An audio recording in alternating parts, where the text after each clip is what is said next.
Hello everyone. ओम श्री कृष्णाय नमः, वासुदेवाय नमः, हरि गोपाल कृष्णाय नमः। पुरुषोत्तम मास अधिक मास कथा हिंदी में अर्थ सहित अध्याय 10। ओम श्री गोविंदाय नमः। नारद जी बोले, हे तपोनिधे, परम क्रोधी दुर्वासा मुनि ने उन विचार करके उस कन्या से क्या उपदेश किया, सो आप मुझसे कहिए। सूत जी बोले, हे द्विजो, नारद का वचन सुनकर समस्त प्राणियों का हित कर दुर्वासा का गृह्य वचन बद्री नारायण बोले। श्री नारायण बोले, हे नारद, मेघावी ऋषि की कन्या के दुख दूर करने के लिए दुर्वासा ऋषि ने जो कहा वह सुनो। दुर्वासा ऋषि बोले, हे सुंदरी,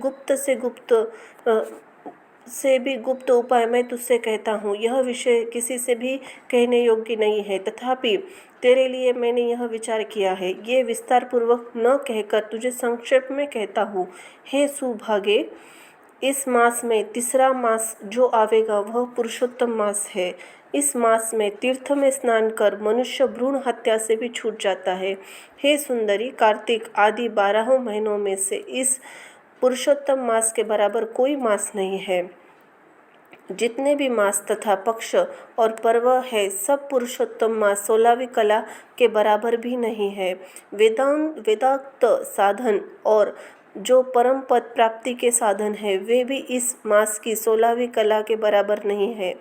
12,000 वर्ष गंगा स्नान करने से जो फल मिलता है, और जो सिंहस्थ गुरु में गोदावरी पर एक बार स्नान करने से जो फल मिलता है।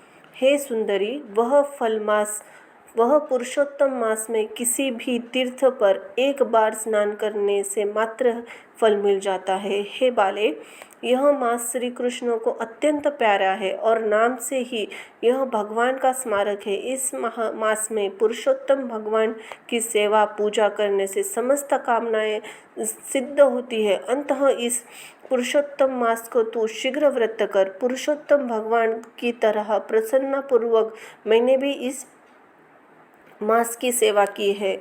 एक समय क्रोध में मैंने अम्बरीश राजा को भस्म करने के लिए अर्थ कृत्या भेजी थी। सो हे बाले, तब हरि ने जलता हुआ सुदर्शन चक्र मुझको भस्म करने के लिए उसी समय मेरे पास भेजा। तब पुरुषोत्तम मास के प्रभाव से ही वह चक्र हट गया। हे सुंदरी, वह चक्र त्रिलोक्यों को भस्म करने का सामर्थ्य रखने वाला जब मेरे पास आकर खाली चला गया, तब मुझे बड़ा विस्मय हुआ। इसलिए हे सुभागे, तू श्री पुरुषोत्तम मास का व्रत कर। इस प्रकार मुनि की कन्या को कहकर दुर्वासा ऋषि ने विराम लिया।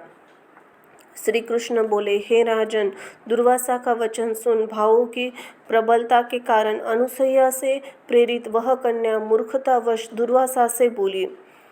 बाला बोली, हे ब्राह्मण, हे मुने, आपने जो कहा वह मुझे रुचता नहीं है। माघादि मास में कैसे कुछ फल देने वाला नहीं है। कार्तिक मास कम है, ऐसा आप कैसे कहते हैं, सो कहिए। वैशाख मास से वित हुआ क्या इच्छित कामों को फल नहीं देता है।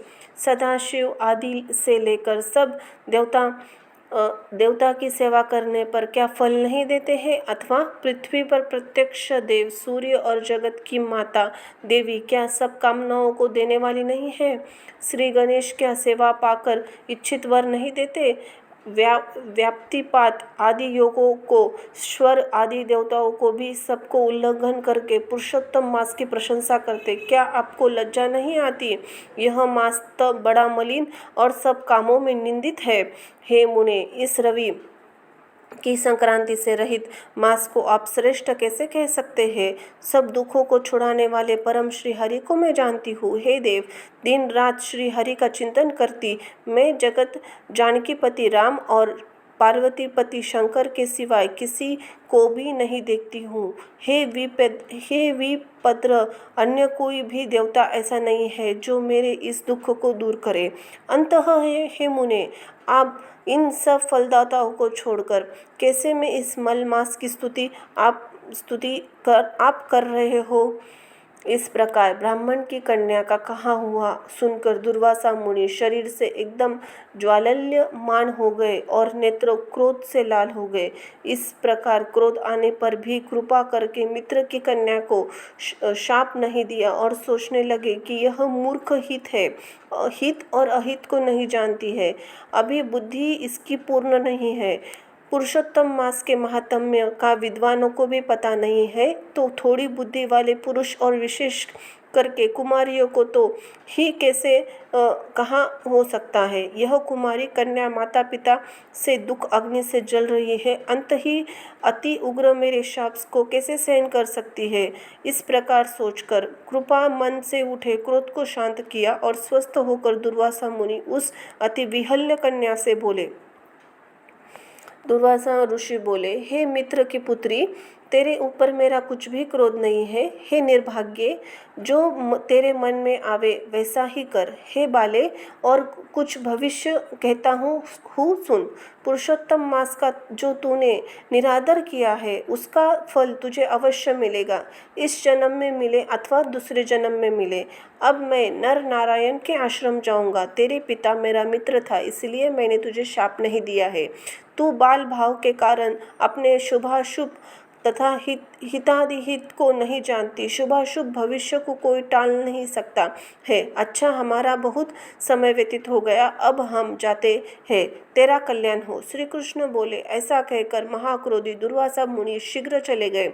दुर्वासा ऋषि जाते जाते पुरुषोत्तम की उपेक्षा करने तथा के कारण कन्या निष्प्रभा हो गई। तदनंतर बहुत देर तक कन्या सोच विचार करके यह निश्चय किया कि देवताओं के भी देवता, तत्काल फल देने वाले पार्वती पति शिव की तप द्वारा आराधना करूंगी। हे नृप मेधावी ऋषि की कन्या, मन ही मन इस प्रकार निश्चय करके अपने आश्रम में रहकर भगवान शंकर के कठिन तप करने को तत्पर हो गई।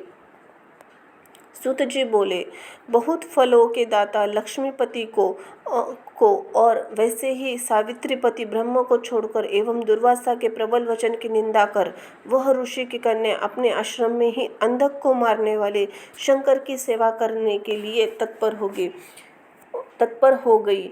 इति श्री ब्रह्मनारदीय पुरुषोत्तम मास 10वां अध्याय संपूर्णम।